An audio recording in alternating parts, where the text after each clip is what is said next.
The thoughts, opinions, and general overall shades thrown on Hiatt 9 News are those of the individual speakers and not those of Hiatt 9 News, its audience, or its advertisers. The statements made do not constitute medical, legal, or financial advice, and for advice tailored to your specific situation, please consult with a licensed professional. Welcome to the Hiatt 9 News Hour, where you will hear from cannabis industry experts and professionals from around the country talk about important topics while shining light on global issues and discussing cannabis as it relates to politics, regulation and reform, data and technology, science, research and medicine, family and parenting, art, celebrities and entertainment, fitness, sports, mental health and wellness, and plant-based medicines and entheogenics. Together, we are building a stronger community, fighting the stigma and creating change. With your hosts, Jason Beck and Rico Lamitte, joined by special industry expert correspondents from around the country, and daily antics brought to you by Cannabis. Coming to you live every Monday through Friday at 9 a.m. Pacific Time and high noon on the East Coast. And thank you all for getting high at 9 with us.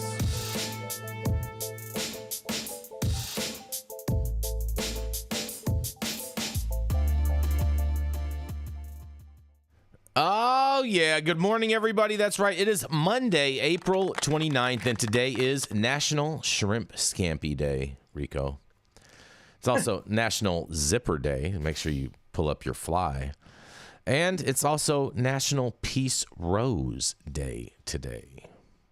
And thank you all for joining us. What's that, Rico? What? What is it? Peace Rose? Peace Rose. That's what it said. That's what it said. Oh, yeah. Thank you all for joining us and getting high at 9 with us. It's also high noon on the East Coast. And please remember to like, share, and subscribe to us on all social media platforms. You can look up above on your screen to see exactly where we live on the internet. And we are live every Monday through Friday on YouTube, Rumble, Twitch, Twitter, Instagram, Facebook, and on our very own website at www.hiatt9news.com. But kicking it off first, that's right, we have the dope dad himself. He is in the flesh today on a Monday. That's right, with no ball cap, just a straight little fro-y fro, looking like he's trying to look like Kid and Play. That's right. It is the dope dad himself, Mr. Rico Lamitte. Well, Jason, you know I'm more play than kid. More play than kid. Oh boy.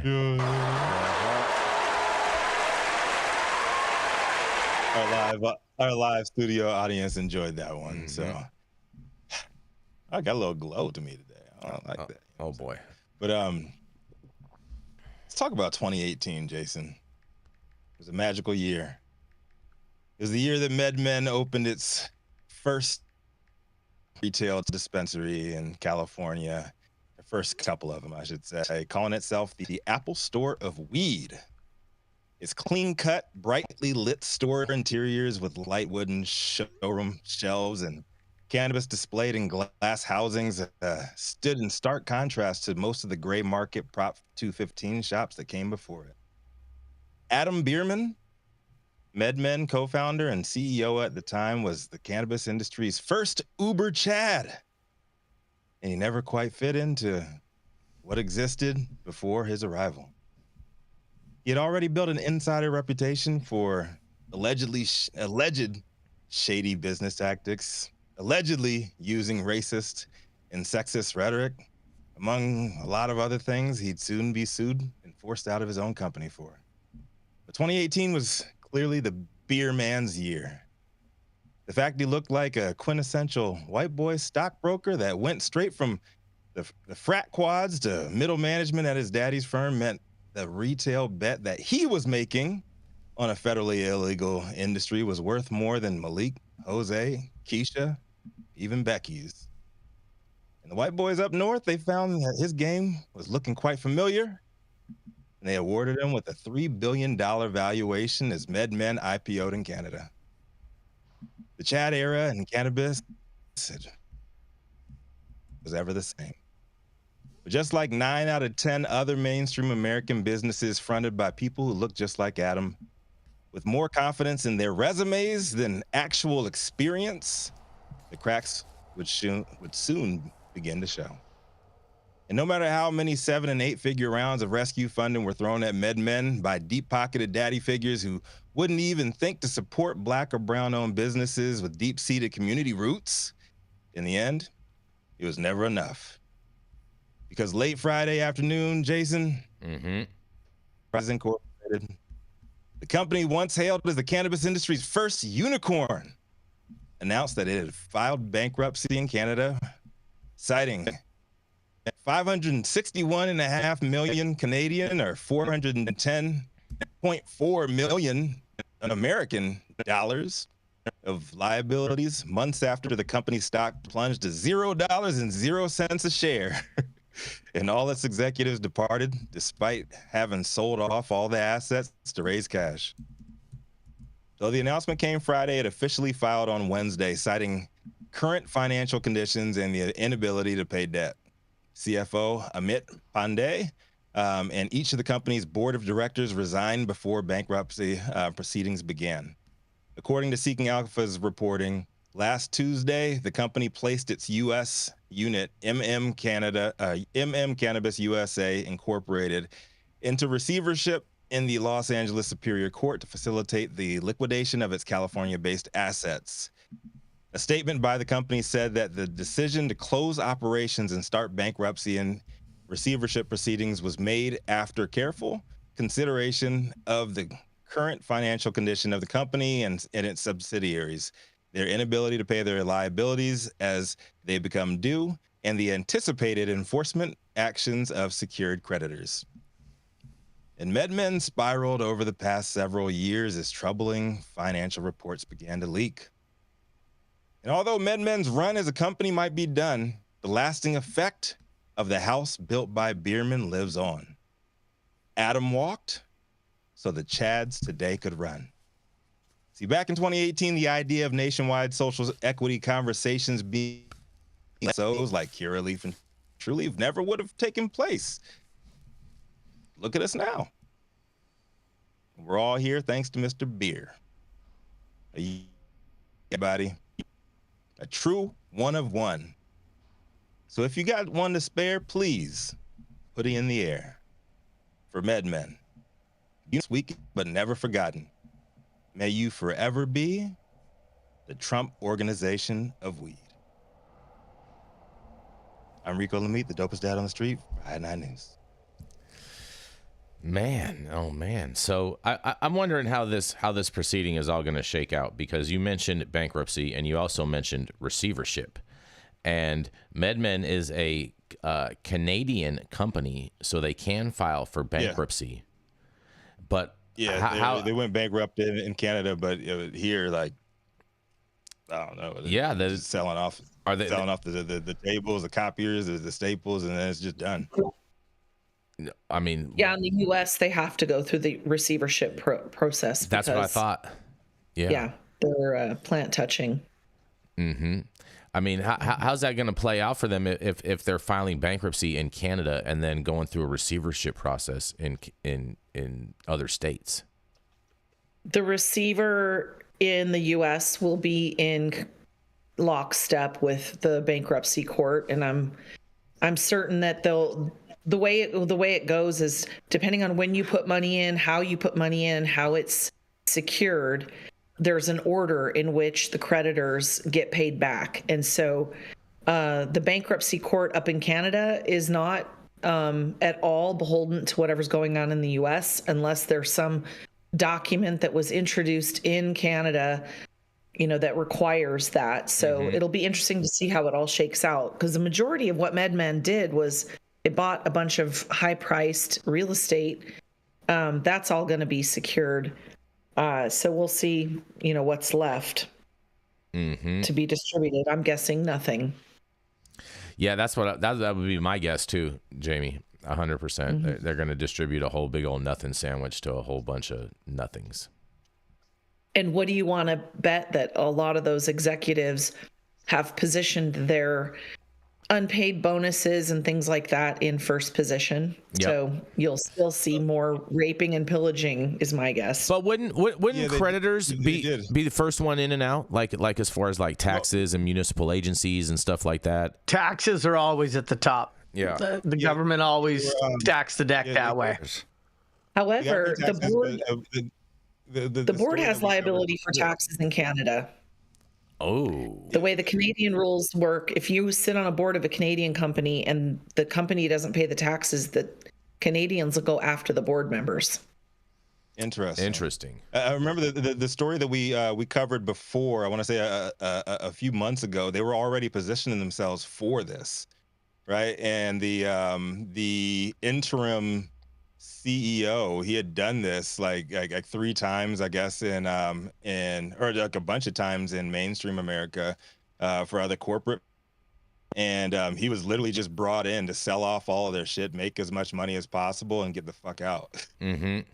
Well, and then they do the typical glass cliff move. Did you see? I mean, I'm sure you all saw that, the glass cliff move. They put a woman in charge. Yep. And then who gets to take the fall? So like, oh, the CEO, she's been there for 6 months. So she's the one that everybody's going to associate with the demise of the company. But she stepped into a mess. She didn't do that. Yeah. Yeah. She definitely stepped. I mean, she's a firefighter. She can't be blamed for the burning building. I mean, this thing's been a fire for a really long time. And so the only people who would be able to reasonably blame her are people who are incredibly ignorant to the slow motion decline of MedMen that has happened for so many years. She's probably. I'm sorry, Yarrow, you go. There's technicality, Yarrow, and that's that. If you have a company that goes bankrupt when you're listed as the CEO, that means that the person who lit the fire doesn't have the bankruptcy on their watch, essentially, on the paperwork. So it is a very strategic move to put somebody else in to resign when you see the buildings burning, when you lit the fire, and then you tap someone to take the fall. She's going to have a hard time getting another CEO position because of what this is going to do to her record. And Harvard Business School studies these glass cliff cases because it's one thing to have a glass ceiling where it's hard to break into the leadership. It's a whole nother thing where they put women and black and brown people on the edge of the cliff where they know, the fall is coming. And then, they look benevolent. Oh, we put a woman in charge. We put a black person in charge. No, they put them there to take the fall and to have that black mark on their resume. Isn't she experienced and sophisticated enough to know that she was going into a burning building if she's only been there 6 months? So you weigh she was a senior vice president. You weigh your chances. I mean, think about it. This is the glass ceiling issue where you go, when am I going to have a chance to run a publicly traded company as the CEO? I mean, she's going to get that on her record regardless. It's an opportunity. I mean, even if you come in and you go, well, maybe I've got a shot, maybe I'll go raise some money, maybe I can, they're giving me a chance. I get to have those 3 letters behind my name. It's a tough position to turn down when it's probably not going to be offered to you in any other circumstance. Man, I wonder if it's better to not take it in lieu of, just because you are going to basically be catching all of the arrows in your quiver. But Jason, you got to think, like, if you are black, brown, or a woman, that period.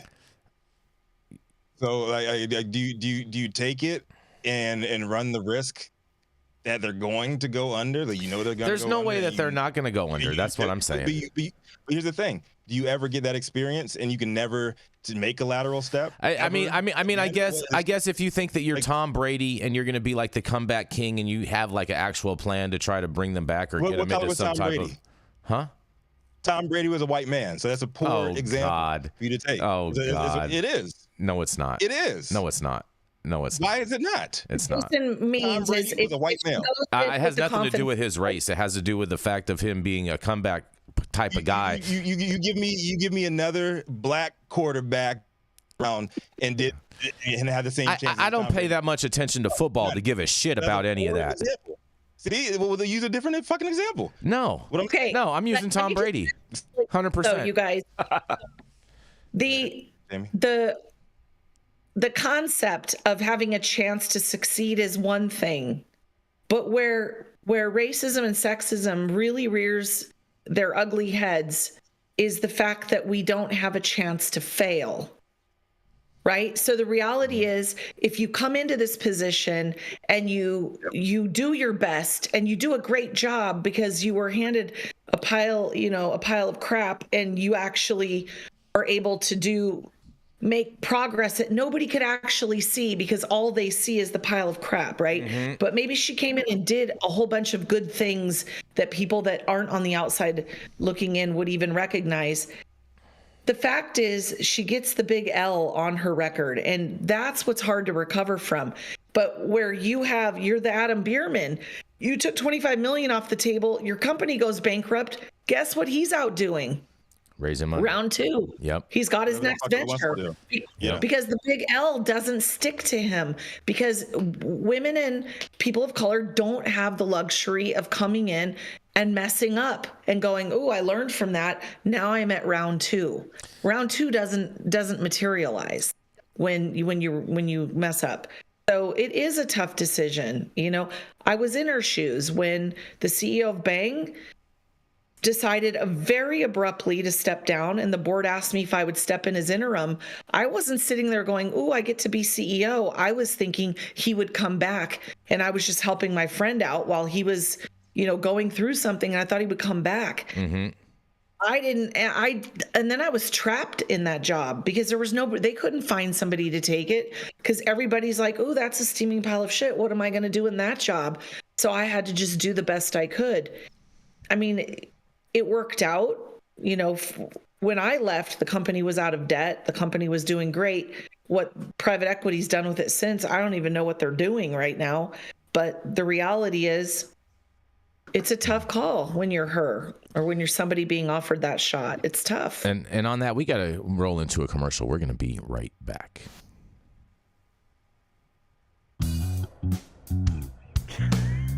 Oh, man, that was weird. Hey, you, America. Do I look like Sean Connery?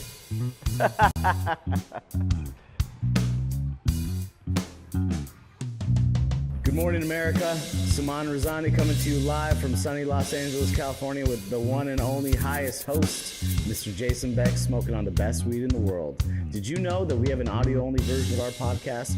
You can find it on Apple, Google, Amazon, iHeartRadio, and Spotify. No excuses in 2024. If you haven't checked us out, check it out now. And also, check out what the Prophet's doing in 2024. Up next, we have the cannabis industry's very own Kaiser Brose, the head honcho at Hiatt 9 News, the highest Republican in every room, and the man who's known for smoking the best in the world. That's right. Here to break us off with a little Monday heat, Jason Beck. Oh, yeah. Good morning, Rico. How are you doing today, bro? How are you? I'm doing fine, but what about that audience? Amazing. Oh, there we go. Oh, yeah. Adam's not going to be back till next week now. He stayed for one more week. So just so you know. Planet 13, bro. You're going to love this, Rico. Planet 13 receives approval to sell its Florida license and acquire VitaCann, which is also a Florida license, for $49 million. The Las Vegas-based multi-state cannabis operator Planet 13 Holdings is one step closer to acquiring 26 medical cannabis dispensaries in Florida after receiving approval to sell its own license in the Sunshine State. The vertically integrated company announced on April 29th that it was given the green light for the proposed sale of subsidiary Planet 13 Florida Incorporated after it entered into a stock purchase agreement in January to sell all of the issued and outstanding shares of Planet 13's Florida common stock to SGWFL Enterprises LLC for a cash payment of approximately $9 million due at closing. The sale of Planet 13 Florida's Medical Marijuana Treatment Center license to SGWFL is a closing condition to Planet 13's roughly $49 million deal to acquire VitaCann, which also owns a MMTC license from the Florida Office of Medical Marijuana, the OMMU. While Planet 13 has 0 dispensaries in Florida, VitaCann owns 26 retail facilities and is engaged in cultivating, processing, storing, and transporting under its MMTC MMTC license, according to the OMMU. The 26 dispensaries represent 4.1% of Florida's medical cannabis retail footprint. And when Planet 13 first announced its proposed acquisition of VitaCann back in August of 2023, the CEO, Larry Scheffler, said the deal would significantly accelerate the company's time to market and its ability to scale in the Sunshine State, where voters will be deciding on adult use cannabis legalization amendment this November. VitaCann is one of the 10 largest Florida cannabis operators by retail network size, and we believe it has developed a reputation for high product quality and customer service, said Scheffler. In a press release. And he also says, we are excited to bring Planet 13's retail and product brands to Florida consumers after the closing of the proposed transaction, especially with the possibility of upcoming adult use legislation. The OMMU approval for Planet 13's Florida sale to SGW Florida and Planet 13's acquisition of VitaCann are the final regulatory approvals required for the transactions, according to Planet 13. The company extended the end date of the VitaCann deal to May 31st, 2024, and currently expects to close the transaction by then. Well, what do you guys think about this little shuck and jive with the Florida licenses going on out there? Planet 13 bought one license that had no infrastructure, and now they're getting rid of that and getting one that has some infrastructure. What do y'all have to think about that? Larry already said it, man. He got all the money he wants. He can do what he wants. Mm-hmm. They don't care they don't care about nobody else's feelings, right? Well, I mean, bro, they paid $50 million for a standalone paper license. Right, and now they're selling that. They're selling that. They're only going to get $9 million back for that, and then they're spending how much? How much did it say? 29. Yarrow, what do you think about this, Yarrow? Yeah, Mr. Real Estate. Yeah, Yarrow, Mr. Real Estate. Yeah. I have conflicted feelings around the valuation with limited license markets and how that is a problem and an opportunity. There's a lot of value that's created through the entitlement process, and in limited license markets, those licenses can be incredibly valuable. And for people who trade or divest of those licenses, they are creating value and they are realizing gains. And in Florida, it is my opinion that there aren't enough licenses, and that some of the value of that license, due to scarcity, not the complexity of getting the license, is an unfair advantage for those who acquire or have created those licenses, and it becomes a barrier to entry because not everybody's got that kind of money sitting around to be able to acquire a license. So I think we need to find markets that strike that balance where there's not just an unlimited number of licenses in a way that doesn't allow for a supportable level of output and throughput without diversion or inversion, but where they're not so coveted and so rare that only the highest echelon of well-capitalized entities can acquire them. So I like that Planet 13 is not just a dispensary in Vegas, that they have eyes on multiple markets. They're doing things. They're making moves. I think they've done a really good job of bouncing back from the El Capitan stuff that really rocked them financially because of the people they had relied upon to compliantly handle their money last fall and early this year. And I like Florida as a market. I think it's a great market. I like all of the Sunshine States. Give me Florida. Give me Texas. Give me California. Give me Arizona. I think that these are great markets. I think Florida has a lot of upward momentum and opportunity. I can't wait to see adult use, and I'm saddened that home grows are not baked into the proposals for the next iteration of regs down there. I think this is going to be interesting to watch. I mean, I have toured the VitaCann facility a number of times, and so I'm very familiar with the infrastructure that they have currently in place. And I hope Planet 13 is ready to dump a whole bunch more money into their infrastructure, because they're definitely going to need it if they want to be successful out there. But I guess we should just. I think they were probably just making a business decision, in the sense that they're $50 million license with no infrastructure. What's it going to cost to get that producing revenue? I agree with that. Right. And when they bought the license for $50 million, it's easy, obviously, to take with something like that is a piece of paper in a limited license environment and to say, oh, well, now hindsight's 2020. It looks like they overpaid. But at the same time, is that what it was worth at the time? Yeah. Well, I mean, the all perception, right? yeah, it's all, yeah, it's like what was available. That's what they paid for it. And they felt it was that worth that at that time, or else they wouldn't have bought it. Yesterday's price And ain't I today's just wonder price. what the shareholders are thinking. If the shareholders are happy with their performance, and they made a pivot that was a smart pivot, this could be great news for the shareholders. It could be evidence of them just flying by the seat of their pants. But it'll be interesting to see what happens with the vote, the ballot measure 3, if that passes and Florida goes adult use. This would probably have been a very good move. I don't think it's going to pass. And Jamie hit the nail on the head, right? It's not how much they paid for the license. It's how much money do they need to access to build out the infrastructure and facilities to be able to monetize that license. And at the time that they acquired the license, they might have had a very different set of cards in their hands in respects to accessing and deploying capital to build out facilities. And maybe that has substantially changed. Fair enough. And the thing is, they could have purchased, based on the rules, they had to sell one to get the other. Correct. But in a normal world, a non-cannabis world, they would have just held on to it, and then they would have bought the other thing. But they just weren't allowed to own both. So their hand was being forced also by the dumb rules in Florida. Fair enough. And Rico, you ready to roll? Hell yeah, is water wet, Jason? All right. Technically, it's not wet if you're a fish. Everybody else is just dry. Oh boy. Anyways. Oh boy. Here we go. Up next, we have one of the most respected leaders in cannabis for over a decade. She's the former head honcho of Bang Brands, where she brought a regional boutique cannabis chocolate company into an international powerhouse, and along the way became a 2-time High Time Most Influential honoree. Come to the stage, my good friend, founder of the New Holland Group, global firm, Jamie. Thank you so much. Hold on. Wait, hold on. I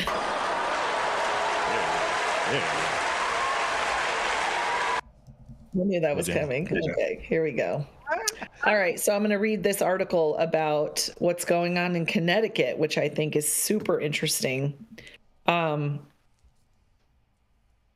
Lawmakers could set new rules for THC Seltzers sold in Connecticut stores. That headline really caught my eye because I'm on the board of a hemp drink called Dope Drink, and I'm following that hemp beverage sector very closely. So Connecticut had a loophole in their law, and I'll just read you the article, try to quickly. I hate reading articles, but all right. Stu Leonard's Wines and Spirits of Norwalk, Danbury, and Newington started stocking the shelves with THC beverages in September 2023. The canned THC tonics pictured in the article at the Norwalk location come in flavors like lemon lavender, grapefruit rosemary, and blood orange cardamom. Callan Ozanek Hearst Connecticut Media Group, oh, that's who did the picture. THC seltzers can get you high, but Connecticut lawmakers are poised to put them in a category all their own, distinct from every other product that contains THC. Connecticut will likely create a separate system of taxation of THC seltzers with different rules than governing cannabis products, so infused beverages can remain in package stores. Reno Ferraris, owner of Affinity Grow in Portland, is one of only 6 operational cannabis growers in Connecticut. He said he's heard from cannabis, food and beverage manufacturers, retailers, and cultivators, and nobody wants the beverage alcohol industry selling cannabis products. Connecticut's market is still young, and many businesses are still in the process of opening. It doesn't make sense to give away the beverage sales in advance of the food and beverage manufacturers becoming operational, he said, especially since the package stores will purchase THC beverages from outside the program. Should the bill pass in its most recent form, the state will effectively create 4 categories of products with THC, each with their own set of regulations. Cannabis products may only be grown, produced, and tested in Connecticut. So that's cannabis, not hemp. And they may only be sold by licensed legal retailers and medical cannabis dispensaries. Cannabis products are subject to both state and local taxes, in part dependent on how potent they are. Homegrown cannabis is legal, but limited to 6 plants, 3 mature and 3 immature, grown indoors. High THC hemp products are derived from plants with THC concentration lower than 0.3% by dry weight, but have been chemically altered to be more potent. THC-infused beverages would be in their own category, sold in package stores or licensed cannabis retailers, not in supermarkets, restaurants, or bars, and would contain no more than 3 milligrams of THC per can. By contrast, a cannabis gummy contains 5 milligrams of THC. Should the law pass, there would also be a $1 per package assessment to the state, split by the wholesaler and the retailer. All of that money would go, at least right now, under the bill, to the DCP enforcement account, said State Representative Michael D'Agostino, a Democrat from Hamden. He's the chairman of the legislature's General Law Committee. There are currently 10 Connecticut companies with cannabis food and beverage manufacturing licenses, only 3 of which are final. But THC seltzers, unlike legal cannabis products, could be manufactured anywhere, derived from hemp grown outside of Connecticut, and tested at any lab in the U.S., though the test results will be published and available online. Rather than creating something from whole cloth, we are shoehorning it into our existing liquor statutes, which makes the regulation a bit easier and, frankly, more robust, D'Agostino said. We want to make sure that the sales are regulated and controlled, and we want to make sure we've got a group of retailers who we know can oversee the sales, which makes it easy for us to oversee the sales, so the liquor stores were a natural fit for that. They're the ones who proposed this were the main backers of it. Larry Cafaro, president of the trade association Wine and Spirits Wholesalers of Connecticut, said his goal was to keep the sale of THC beverages controlled. What we saw was a product being introduced to the market with no regulation whatsoever. It's like the Wild Wild West, he said. What we called for is regulation, at least as to age and venue. Though the cannabis industry spoke vociferously against the proposal, Ben Zaks, president of cannabis retailer Fine Fettle, said THC seltzers make up a tiny portion of their sales. We hope to see the licenses of the food and beverage manufacturers succeed, but it's not been the main priority of our business, he said. We're looking to see how we can best bring the drinks, or not, to the consumer. By contrast, Warehouse Beverage Company, makers of Wink THC Seltzer, told the legislature in testimony that they expect more than 32 million cans of THC seltzer to be sold annually in Connecticut, which at $5 per can, would mean more than 163 million in sales. Steve Palaskis, owner of Connecticut Valley Brewing in South Windsor, told the legislature his company needs the sale of THC seltzers to survive. My business needs this product because it's the extra revenue generated that keeps all 45 men and women employed, he said. D'Agostino, who initially proposed keeping all legal THC products sold by licensed shops, said the cannabis retailers he's spoken to do not view the drinks as competing with their product lines. They don't seem to want to carry the drinks, which is understandable. He said there's a shelf space and an expiration date cost to all those products, and the customers who want flower are buying flower. The customers who want vapes are buying vapes, and they're not going to lose those customers to a 3% THC drink, so they don't have an issue with it. THC seltzers are legal because of the 2018 federal farm bill that legalized hemp and CBD. That bill is overdue for reauthorization, and several attorneys general, including Connecticut Attorney General William Tong, have signed on to a letter asking Congress to close what they see as a loophole allowing the sale of THC products like these seltzers. That bill made legal THC products made from hemp, and whatever the state legislature does, if that federal law changes, THC seltzers could become illegal. These products, because they're legal federally, we can't ban them, D'Agostino said. For a Congress that is so opposed to cannabis legalization to allow what is a massive loophole that has allowed all these THC products to be out there, I'm stunned they haven't closed that loophole. If that loophole does get closed at the federal level, state law would have to change yet again to allow the sale of THC seltzers. I'm not sure how long-lived the seltzer thing will be, quite frankly, because if they close that loophole, then we would have to say, okay, the only way you can sell these drinks in Connecticut is to have solely Connecticut manufacturing facilities established. That's the rule. So we're back to the THC cannabis versus hemp situation. So what say you? So to me, the synopsis is this. Connecticut has the package stores selling cannabis drinks. They want to keep doing it. Half the cannabis people are like, fine, let them do it. It's only 3%. Half the cannabis people are like, hey, they shouldn't be allowed to do that. We had to pay all this money for these licenses, and we've got to protect the people that have the manufacturing licenses, because these canned drinks or any of these seltzer drinks can be produced anywhere and brought into Connecticut. So it's sort of cannibalizing our own cannabis world. So the question is, how much sense does this make? Is it good or bad? It sounds to me like they're going to turn Connecticut into Minnesota.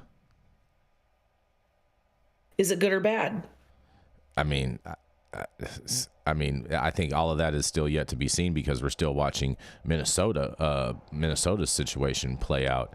But like Minnesota is like the beverage capital, and it sounds to me too, though, that like Connecticut is trying to have it more restrictive than how Minnesota has it. Is like you can sell your THC beverages in Minnesota in like regular stores. They don't have to be cannabis based stores. So, but Connecticut is saying, hey, we're gonna, look, we have problems. We have overregulation of psychotropic cannabinoids that are derived from cannabis plants, and we have underregulation of psychotropic cannabinoids that are derived from hemp plants.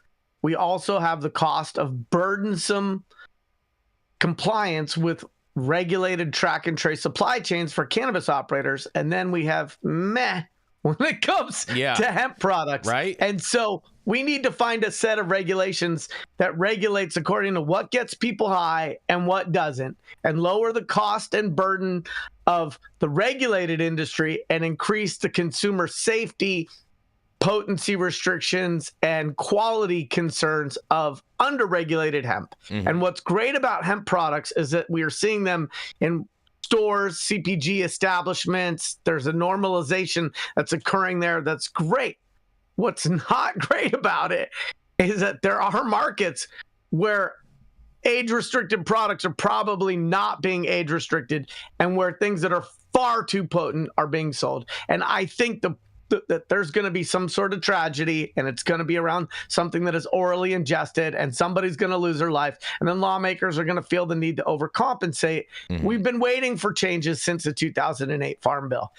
If you talk to lobbyists, they will tell you that the changes is going to happen this year. I don't think that's the truth. I've talked to some of the brightest minds in hemp, and it's going to happen the year after. In the meantime, what we know about enterprising entrepreneurs is they often live in the loopholes, whether those are tax loopholes or regulatory loopholes. Jamie and I had a nice conversation offline a few weeks ago about, in general, beverages and beverages with hemp-derived cannabinoids in them. I think it's an exciting category. I'm biased because I've been working a little bit on one, but I'm also biased because I think that many of us are relics of a bygone era. And I don't know that 2 or 3 generations from now, people are going to say, yep, I want to break up my cannabis and roll it into a little stick and look for a lighter and puff a bunch of clouds of smoke that might be offensive to some people who don't smoke. And so I think beverages is going to be here to stay. I think it's been slower to grow than those who have been evangelical about it. Clearly, some people saw the future way in advance, like Julian Cohen, of Canopy growth and Constellation, I think it was before that. But gosh, how convenient is a beverage? And so with fast acting cannabinoids with quick onset, and I just don't see how this category doesn't continue to grow. It's single digit within the regulated space. We don't have, I don't think, the statistics for every privately held hemp-derived cannabis beverage company that's selling through in the United States. But I think that in markets where we see alcohol consumption going down and cannabis consumption going up, these things are really the crossover product, and I'm excited about it. Dr. Mark, this is all up your alley right here, now Dr. Mark. Yeah. Okay, now for some reality. Drop the hammer. Are we ready for reality? I'm ready for the hammer, Dr. Mark. Are we ready for reality? Yes. Okay. The value proposition behind beverages is so compelling. Why? Because most of what you're selling is water, which comes out of the tap, right? Mm-hmm. It's free, right? Okay? So most of what's in that cannabis beverage is water, okay? So the value proposition, and this is why it's a play to big beverage, is, okay, you ever try cleaning your bong out with water? It doesn't work too well, right? Cannabinoids aren't water soluble, right? So they have to be emulsified. And the fast-acting things that Yarrow is talking about is a nano-emulsification. So nano-emulsification is something that, the industry, there's a few players out there that have figured it out. Is it trivial to make a nano-emulsion? It's trivial to make a nano-emulsion of cannabis that tastes good, okay? It's maybe a little more of a challenge that has no background flavor whatsoever. But remember, in that can of cannabis soda, right? It's mostly water, right? Mm-hmm. And if you only have, I think the number that you threw out there, Jamie, in the article was 3 milligrams. Are you fucking kidding me? 3 milligrams is like 0.00008%. It's so below the hemp threshold that they could move that number up to like 10 or 15, and it's still below that 0.3 weight percent, right? But if you think about it, again, it's mostly water.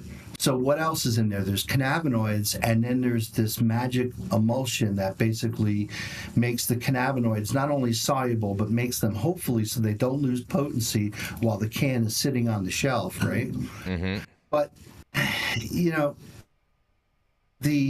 so like Yarrow, we've talked a little bit about this, right? The capital intensity that beverage canning lines provide, or that beverage can, so the amount of capital that you need to make a cannabis beverage is the reason why big companies like Canopy and Constellation and, playing to the strengths of the InBevs and the Budweisers and it is just capitally intensive, because those cans are basically made to be put through these huge processes which cost a lot of money, and they have to be pasteurized, and everything that goes on there is just capital intensity. So yeah, it is a play for big money. It's not like you can just, I'm going to grow weed and I'm going to extract weed and I'm going to make a beverage. If you're going to make a beverage, you're talking about,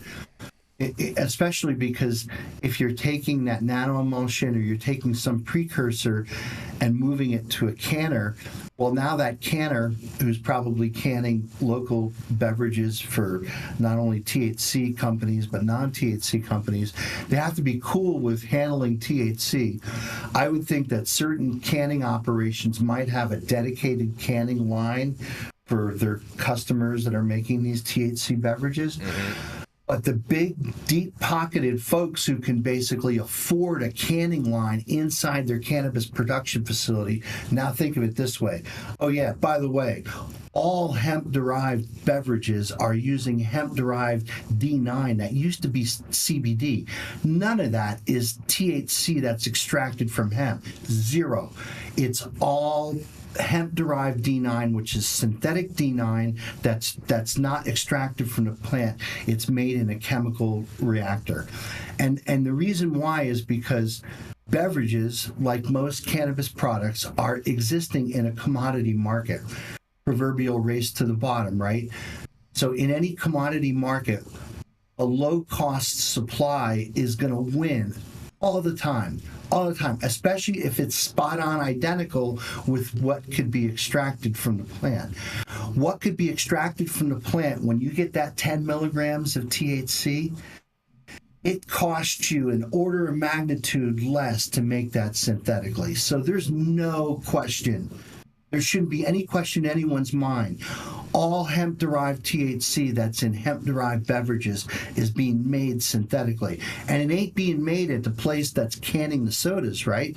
It's being made in hemp processors down south or wherever that basically have already plowed a lot of money into their process and into their equipment, and they're looking to get a return on that investment.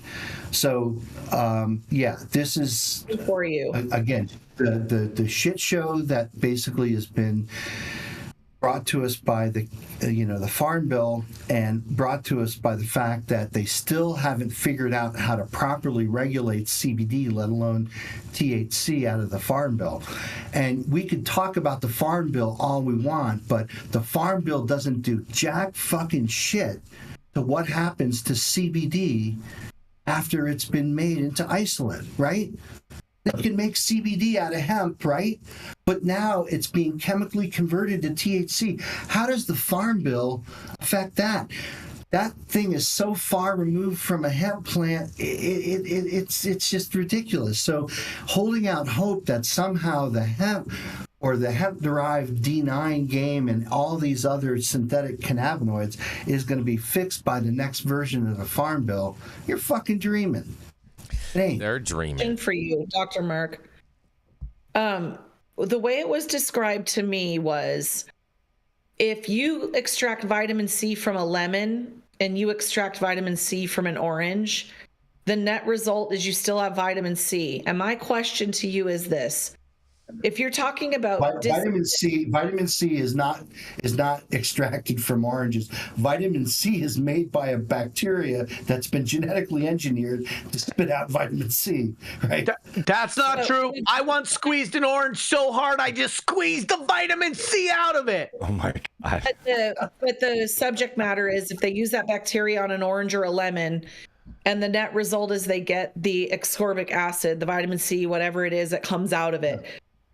In the relation where you're talking about Delta 9 isolate, whether it's synthetically manufactured from CBD, there's no such thing as Delta 9 isolate. You can have THCA isolate, right, which is purified THCA, which is a white crystalline powder. You can decarboxylate that and turn it into what they call liquid diamonds. I like to call it liquid nails just because I can, right? So you can take THC isolate, decarboxylate it, and turn it into, but no one calls it THC isolate because it's usually a mixture. It's never isolate. Never. But so it's highly pure if you're starting with THCA and you decarboxylate that, you're going to have pretty damn near close to 99% THC. Synthetically, you can do just about the same thing. And the hemp hustlers have gotten sophisticated enough in their chemistry that they can basically do that conversion chemistry, and it still be basically spot on with what you extract from the plant. So what you're saying is then that what they extract from the plant in one versus the other, the final product is essentially the same. No, because of chirality and the way in which go deep. No. I'm the chemist. There's no issue about chirality, okay? But there are issues about non-natural isomers that could be in there. But I can tell you, and again, I'm in this area right now, and I'm following up with a guy named Chris Padala at Proverde Labs, who basically has convinced me that they can distinguish between synthetic and plant-derived THC. But you got to remember, Jamie, when it's diluted down into that beverage, right? So like 10 milligrams in a 12-ounce beverage is 0.0028%. That is right at the ragged edge of what HPLC can detect. So they are so dilute that it's likely that if there are other byproducts in there from that synthetic THC, it won't be seen. So if that THC is anywhere between 80 to 85%, and there could be 10 to 15% other stuff, at that concentration, you won't see the other stuff. The only thing you're going to see is D9. Yeah, you guys, I need to leave. We got to go to a commercial. We got to go to a commercial. Okay. We're way over time on all this. Bye. Thank you, everybody. We love you, Jamie. Thank you so much for being here today. Yeah. The Control Tower from Highly Educated has perfected the dab. Utilizing the concept of thin film evaporation, you can waste none of it and taste all of it. The micro texture of the SE pillar increases nucleation at elevated temperatures. And with the tower propelling at 2,600 RPMs, it's certainly the most efficient dab experience to date. The Control Tower from Highly Educated. All right, stop whatever you're doing. Make sure you hit that like button as well as subscribe to the channel if you've not subscribed already. And all of the articles that we cover on today's show, you can read directly on our website at www.hiatt9news.com. I'm Jason Beck, and this is Smoky Vanilla. And if you want to feel as good as I look, then you need to get a stretch and smoke with Smoky Vanilla. Hi, I'm Smoky Vanilla. I have my bachelor's degree in kinesiology, and I'm a sports massage therapist and stretch coach. I focus mostly on individuals that are in sport with chronic pain or injury. I love to intuitively create and customize a session based on the individual that I'm working with. We'll go over a few postural assessments, work together to create a wellness journey based on the health history, past injuries, or anything still affecting you today. And we'll get you back on your feet right away with less pain.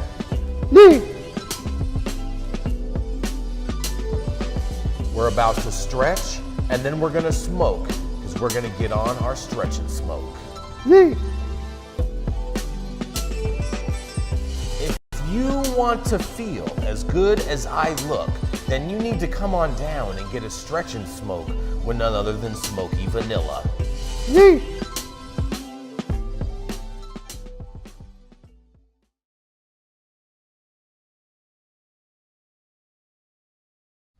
That's right, because we are bringing back, that's right, Mr. Mathieu St. Germain. He is the immortal one who, for thousands of years, has been walking on planet Earth, and that's one of the reasons he is so wise and knowledgeable. That's right, it is none other than Mr. Mathieu St. Germain. Thanks, Brother Jason. I was waiting for the applause break there. Rico had it, and Rico's off now, so. All good, all good. Hi, everybody. Hi, folks out there. Happy Monday, everyone. I've got an interesting story about an agony over with the FDA trials for MAPS and Lykos Pharma. First attempt to win government approval of a psychedelic drug for mental health treatment is generating skepticism about its clinical trials. A case that reveals the unique challenges of bringing mind-altering illegal drugs into medical care.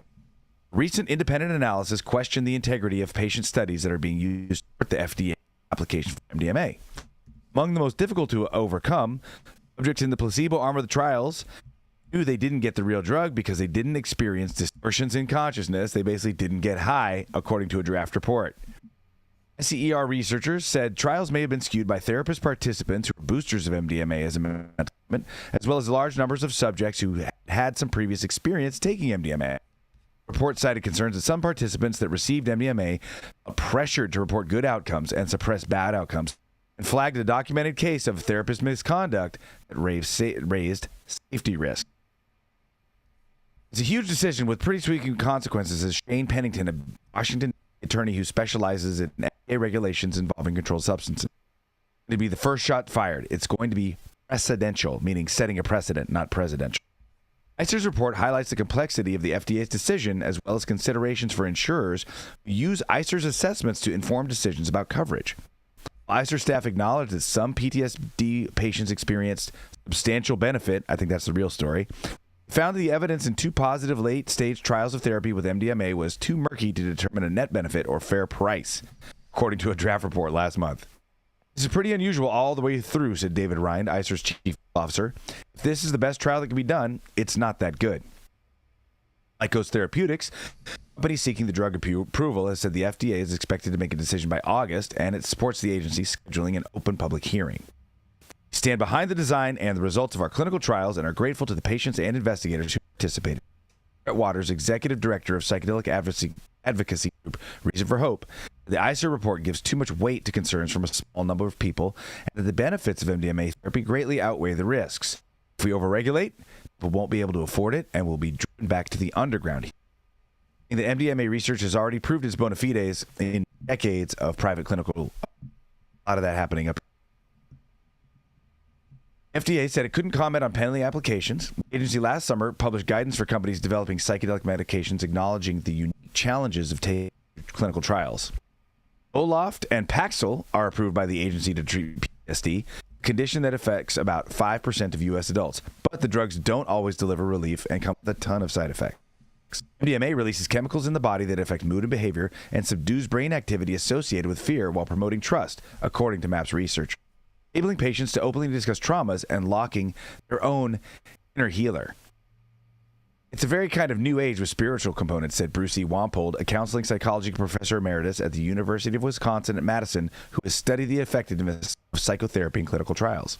It's on the periphery of what I would say evidence-based treatments would be. DEA lists MDMA in its most restrictive category of drugs that have a high potential for abuse and no accepted medical purpose. Patients in the MDMA and placebo groups reported a variety of undesirable side effects, including suicidal thoughts and self-harm. Adverse events weren't significantly more common in the treatment group, and no participants who received the drug reported an outcome that was disabling, life-threatening, or required hospitalizations. Some researchers are doubting these safety results. Ness Devenant, a psychedelics ethics researcher who authored the petition, cited published accounts of MDMA trial participants describing how their symptoms worsened afterward. I just don't think you can make a case that the data that they've provided to FDA is an accurate representation of what's actually going on in the trials. Devenant, who has been critical of MAPS, said in an Mr. Staffers, who spoke to a handful of former patients and people associated with MAP trials, noticed that some of the adverse effects they learned about were not reflected in the data they had. It would have been preferable to have maybe a little more space between the organization that was promoting MDMA therapy and the organization researching it, ICER's Ryan said. ICER staff also spoke with people involved in a podcast by New York Magazine, which probed the ethics of a MAPS clinical trials and interviewed some patients who said they were victimized by their therapists or pressured to report positive outcomes. Compounding ICER's report concerns, the report said was that in second late-stage trials published last year, 94% of participants who received MDMA and 75% of those who got the placebo correctly guessed their group. Patients who know they got the treatment might consciously or subconsciously report better outcomes to please research. Patients, like most people, are polite individuals. They react on the social atmosphere of being in a trial. To counteract the risk of biasing the results, the FDA suggests that a company could run 2 clinical trials, one comparing the drug against a placebo to better gauge its safety, and another with a controlled group that receives a subperceptual dose of the psychedelic drug or other drugs that mimics some aspects of the experience to cloud whether they're getting the therapeutic dose or not. MAPS and Lykos, however, have already completed their trials when the FDA published its guidance. So a lot is going on, and one of the biggest problems is the FDA clinical trial process is really set up in a way that impossible to research with psychedelics. Have people not know that they have been given a placebo dose. Mm-hmm. That being said, I myself have seen a ton of benefits of MDMA. I know that therapists are using it in Northern California and the world over to great effect. And I'm interested, Jason, Dr. Mark, if he's still here in Yarrow, what you guys have to say about this study and what your thoughts are on this. This is Mathieu St. Germain from Monday on the Hiatt 9 News. I mean, I feel like the reason that it's so hard to test psychedelics is because you can't get into someone's mind and see what they are seeing and experiencing. It's very true. It's very true. I feel like is MDMA a psychedelic? I think they classify it as a psychedelic. Yes. I mean, it has been known to cause people to listen to techno, which should be banned in like 38 countries. Easy there. It's interesting because I put it in a different category, at least as a non-scientist. I haven't seen the same risk profile in terms of hallucinations. And And it's interesting to me because I think going back as far as like the late 80s, they were studying MDMA for couples counseling in like places like Texas or something like that. And I'm sure that my recollection is fuzzy on this, but I'm like, okay, the 80s, the 90s, the 2000s, the 2010s, the 2020s. So it's like what, 40 or 50 years where I think we've known that there could be therapeutic benefits, and yet we're still trapped in that category 1 scheduling. I've never heard of anybody like totally going down a slippery slope because they popped some tabs and they listened to some questionable techno or better music. I recommend Sade and the Neville Brothers instead. But it's again, I think why are we not studying this? Why is there not greater accessibility? Why are we not allowing for more domestic research? I mean, there is quite a few studies right now. I know Rick Doblin keeps talking about the PTSD study that's going on at Hopkins, and it does produce, if you believe in Shogun's sort of analysis, it does produce a psychedelic effect. That said, it is an amphetamine. The A at the end of MDMA is an amphetamine, and the molecule itself is an amphetamine. But things that act on 5-HT, they know produce that psychedelic effect. And I think if you think about like some of Shogun's analogs that were around that for structure, those are all psychedelic. Those all produce a psychedelic effect. But that's very, I guess, something that should be studied more, and it should be looked at to see how that can have a therapeutic effect in behavioral disorders like PTSD or ADD or ADHD and things like that. There's a book called The Secret Chief Revealed about Leo Zeff, who is a therapist out of Sonoma State University originally. He's been leading very secret groups of psychotherapists and used MDMA for PTSD, other therapies, and couples therapy since the early 70s. And it's actually spread, and therapists are using it off-label, undercover, without really letting the FDA and others know, because they're actually seeing such a huge uptick in positive outcomes, people not needing therapy anymore. And one of the things this does is, after establishing a good rapport with the therapist, it really allows a person to open up past their own kind of internal blocks and be more honest with the therapist, which helps speed more radical healing. Also, there's a better drug than MDMA called MDA. It's methyldioxyamphetamine instead of methyldioxymethamphetamine.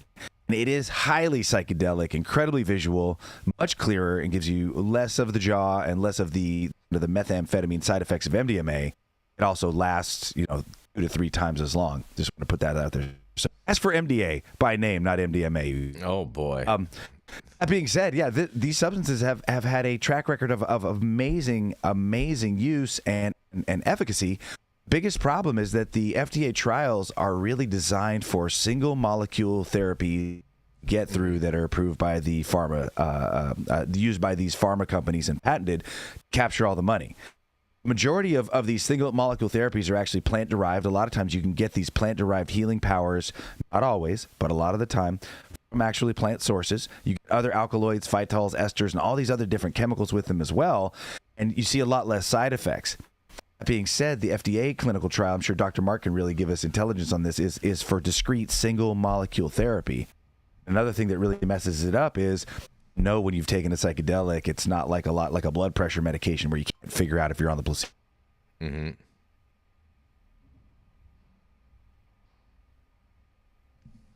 Interesting. That's a good point. There's no placebo. Yeah. Yes. And on that, we're going to go to a commercial. We're going to be right back. Get ready for the return of the shit show to Los Angeles, returning Friday, May 3rd, 7 p.m. to midnight at a brand new venue. Comedy sets by comedians such as Demi York, Lindsay Ames, Alyssa Phillips, Chris Thayer, Josh Shakespeare, Fumi Avi, Jay Snow, Brent Weinbach, Chris Kelly, and hosted by none other than Abdullah Saeed. So head over to www.cloudmedia.partners now to get your tickets, and we'll see you there.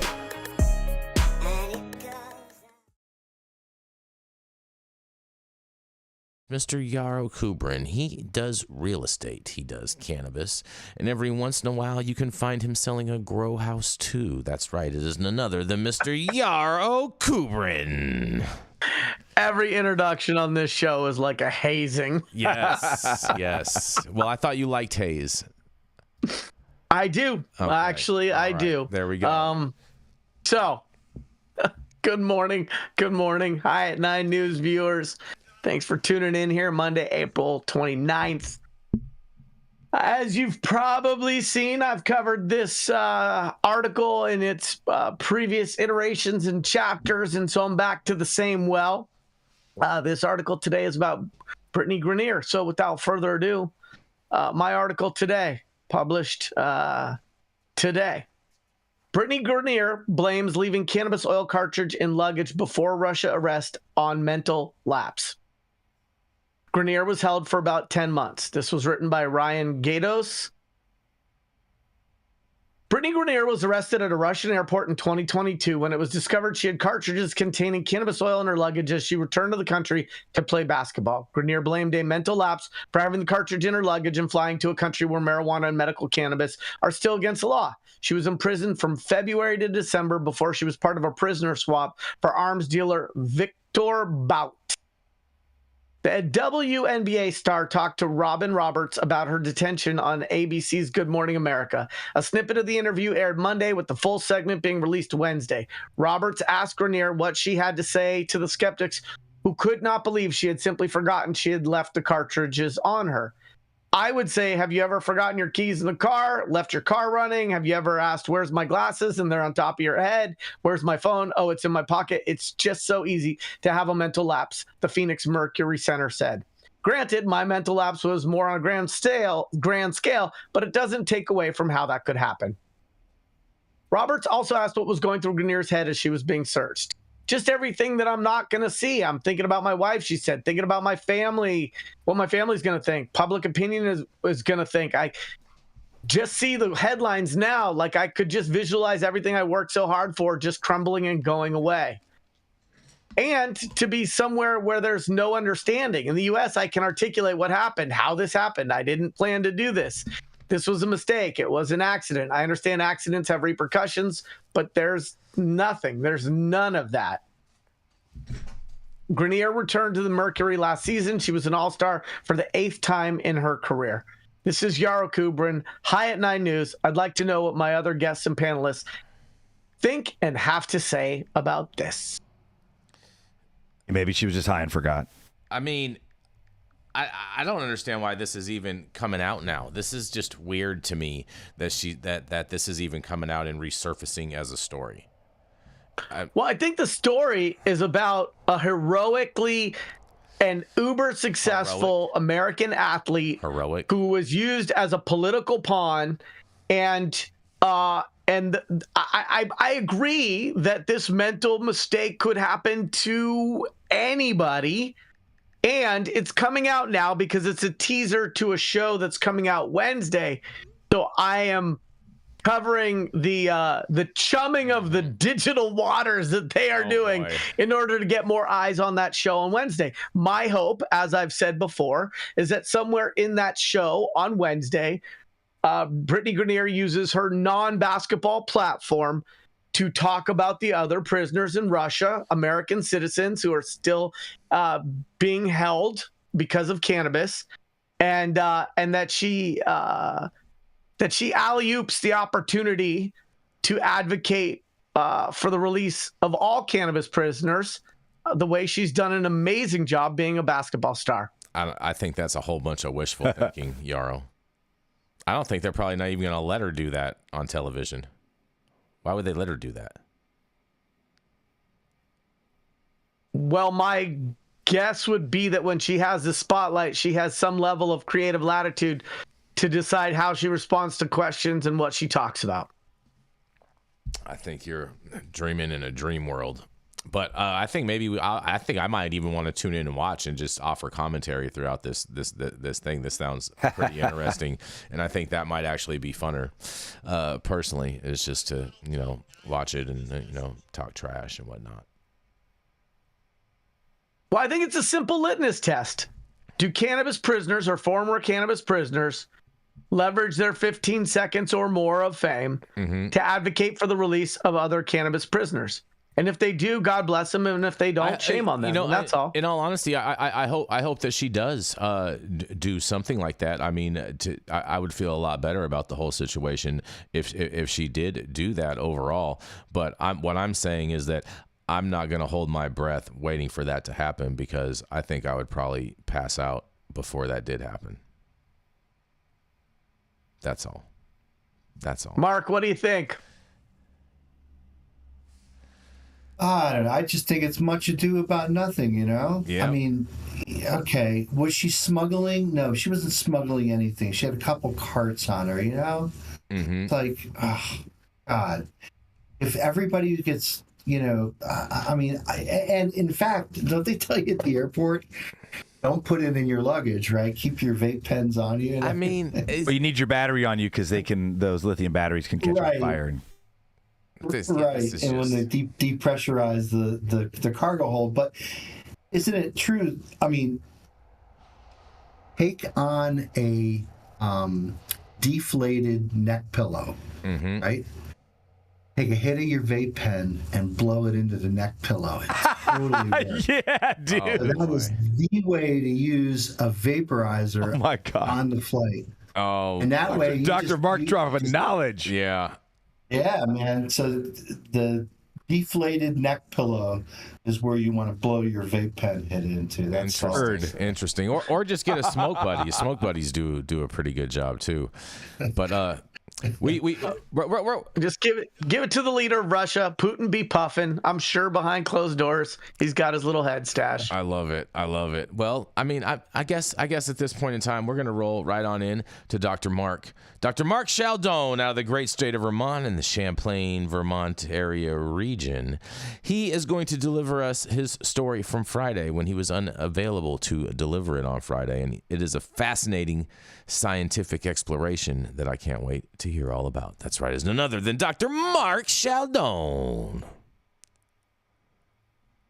Thank you, Jason. Yes, sir. Happy Monday, everybody. Sorry I couldn't be here on Friday. We had a faculty meeting at the last minute, and I had to bail on that. But yes, I'm talking to you from my office here at the chemistry department at St. Michael's College in lovely Colchester, Vermont. And I'm going to talk about a molecule I know a little bit about, which is hexahydrocannabinol, right? Hexahydrocannabinol is what you get when you hydrogenate THC. So when you add a molecule of hydrogen to THC, you convert tetrahydrocannabinol into hexahydrocannabinol. And this was an article that was published by a Czechoslovakian group last week. And it is out of the journal Nature, which, for those of you who don't know, is one of the top-tier scientific journals in the world. So when stuff gets published in Nature, it's truly important and often is very at the current frontier of where the science frontier exists.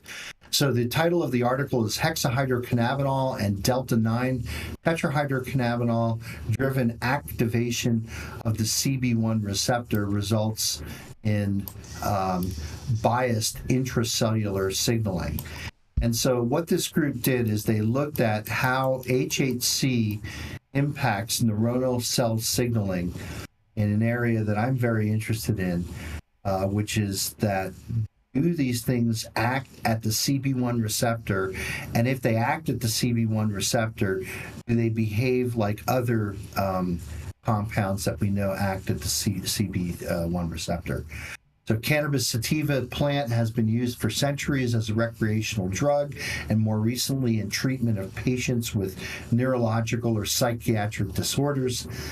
In many instances, treatment goals include relief of post-traumatic disorders, anxiety, and to support treatment of chronic pain. Ligands, that's the compounds, often called ligands. A compound becomes a ligand as soon as it binds to a receptor. So when you hear the term ligand, spelled Ligands, that means it's a compound that's acting on a receptor in the body. So ligands acting on cannabinoid receptor 1 are also potent targets for this treatment and other health conditions. Using an evidence-based approach, pharmacological investigation of CB1 agonists is timely. So an agonist is something that binds to the receptor and then turns the receptor on. An antagonist is something that binds to the receptor and turns the receptor off. So they're looking at other CB1 agonists. So THC delta 9 is a CB1 agonist, and also the WIN compound, which I've actually have drawn on the board. WIN stands for Sterling Winthrop, which used to be a pharmaceutical company that was making cannabinoid compounds. They've since gone out of business. But WIN 55212-2 is kind of the gold standard for synthetic cannabinoids.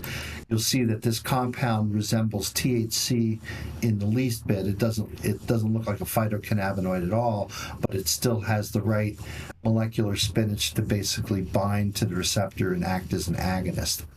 So hexahydrocannabinol, or HHC, currently available in many over-the-counter countries, adults and even children, is of great interest to policymakers, legal administrators, and healthcare regulators, as well as pharmacologists.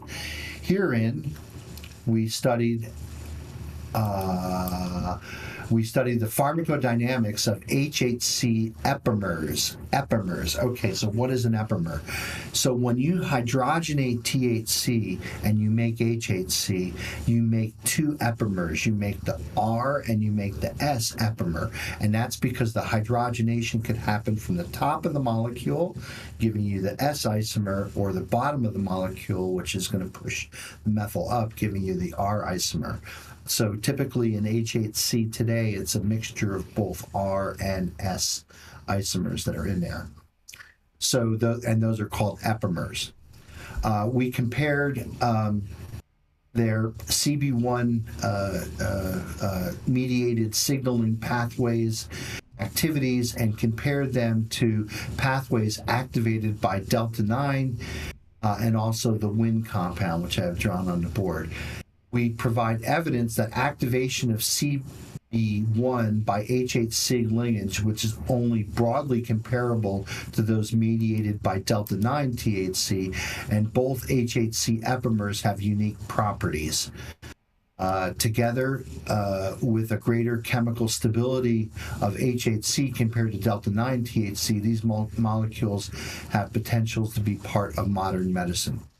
Okay, so what they did is they looked at HHC in a couple different assays, and I'll talk about the assays and talk about how they're relevant.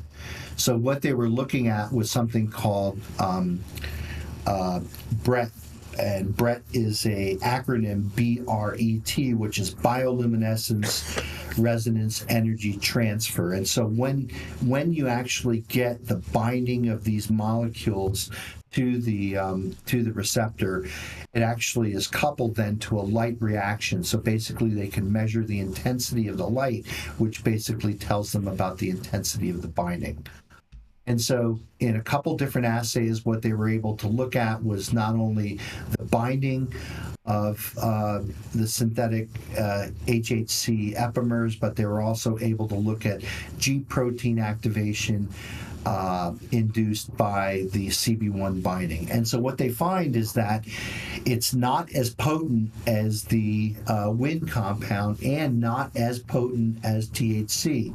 But apparently it looks as though that the R HHC isomer is a little bit more active than the S. And we know that from some work that Meshulam had published back in 1971, where he looked at HHC, the HHC epimers, he separated them too and looked at them in both dog and monkey preclinical tests and found that the R was more active than the S. So the other thing that's very interesting here is that it looks like, and when you compare the overall activity, that these things might be hitting a different target because they are upregulating kinases. Kinases are enzymes that initiate phosphorylation of proteins. And so this is a hallmark signal of cannabinoids' biological activity. So we see same type of upregulation in this phosphorylation. However, these things are weaker binders when they look at how it binds to CB1. So it's likely that these things are inducing this upregulation and phosphorylation by hitting a different target other than CB1. So CB1 is the principal receptor in the central nervous system, in the endocannabinoid system. It's expressed in all regions of the brain, including those that are very important for processing anxiety, fear, stress, and cognitive functions. So, what we hear is that from people who consume HHC is that they do still feel a headiness, kind of like a stoniness, the same thing that you'd feel with Delta 9, but it's lower, it's less, it's not as heady. If you take a hero-sized dab of the stuff, it will put you on your ass, and certainly you can just overwhelm that with dose. But in general, these things are less active at CB1. So this paper basically is just proving it. It's also looking at other things that have been implicated in how cannabinoids work in the body. There's several pathways where they activate things called G proteins and G protein mediated signaling of the beta arrestin pathway, which are all very, very important biochemical processes that cannabinoids act on. So it's very interesting because I know that the Czech Republic had taken a very strong stance on these alternative cannabinoids. I know that there's quite a bit of this hydrogenation going on over in Europe, and there is quite a concern in the European Union about consuming HHC. But I think the take home from this paper here is that HHC is probably not toxic. It's no more toxic than Delta 9 THC would be, and it elicits some of the same type of reactions, but maybe at a lower potency. So, that's basically the paper. There's a couple other papers on HHC that have been recently published too, and there's no real bad effects that we see from it. So it seems like it's safe for humans, but just less potent. So again, that's my story today. Monday, be interested in what you guys have to say about it. But that's the story about HHCA from the Czech Republic. Here's Dr. Mark up in the state of Vermont. Interested in what you guys have to say about it. Man, I mean, it's as strong as weed, but it's not as strong as weed, Dr. Mark? And is that what we're understanding? No, it's not as strong. So side by side with THC is a little more potent. Mm-hmm. And you can see this in their data, in this activation of phosphorylation, in the binding to CB1. But when you make HHC, you make a mixture of R and S, and what we know is that the R isomer is more active than the S isomer. So if you're consuming an HHC product that's a mixture of R and S, it's going to be less active than THC because the S's isomer is a lot weaker of a binder to CB1. So it's not as active, Jason. But is there a market for cannabinoids that don't get you high? obviously for medical effects or for, certainly the medicinal aspects of cannabinoids can still be there without the high that's associated with CB1 agonism. Mm-hmm. Mm-hmm. You have any thoughts on this, Yarrow? I think this is pretty heady stuff. Yeah, all pun intended. It's very deep heady. dive into science. It's a little abstract. He's probably reading from an abstract. A lot of this goes over my head and not into my lungs because I'm not a scientist. So I appreciate Mark for bringing information that I may not have a real-time ability to reconcile with the modest little things that I do in this space. I think it's important that there are people like him who continue to advance the conversations around the scientific and medicinal properties of cannabis and also act to amplify that information for those where it's relevant. And so I can only default to what I've said many times, including earlier on this show today, which is my hope in the future is that cannabinoids are regulated according to intoxicating versus non-intoxicating and not according to which plant they come from. And there's still a lot of work to be done on the scientific research side. We all know that. Mm-hmm. Mm-hmm. Well, I think the bottom line is, people asked, years ago or a couple of years ago, is HHC and, my compound, which is HHCA, are these safe to consume? And until this data came out, we just didn't know. We know anecdotally when people consume it that, they don't feel as high as they do when they take THC. Well, here's the data that explains why HHC is less potent than Delta-9. So I think that's good. But I think that, I'll go back to what I've always said, Jason, which is that if we end cannabis prohibition, if people have access to high quality cannabis and cannabis products, we won't need HHC. HHC might serve some purpose down the road in a medicinal application, but we need to do all kinds of testing to really, understand, what does HHC do that THC Delta-9 doesn't do? Yeah, exactly. It's just less potent. Exactly. Well, what's the need for it to exist? What if you just took a smaller hit of your Delta-9? Would you get to the same place that a larger hit of HHC would bring you? Mm-hmm. So.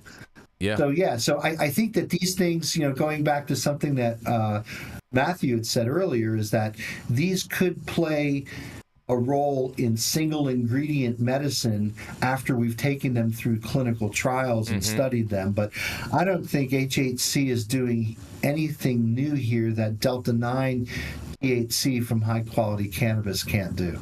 Fair enough. Fair enough. I think that's a great way to wrap this up. Thank you so much for that story, Dr. Mark. And thank you all for joining us and getting high at 9 with us every Monday through Friday at 9 a.m. Pacific and high noon on the East Coast. Big thank you to our audience and supporters for tuning in daily and listening to the insanity that is the developing cannabis industry. Huge thank you to all of our sponsors, Cloud Media Partners, Catalyst out there, and a few others as well. Thank you all. And thank you all to our correspondents, Mr. Yarrow Kubrin and Dr. Mark Chaldone being here today. And thank you all for tuning in every Monday through Friday here at High at 9 News. We are America's #1 daily cannabis news show.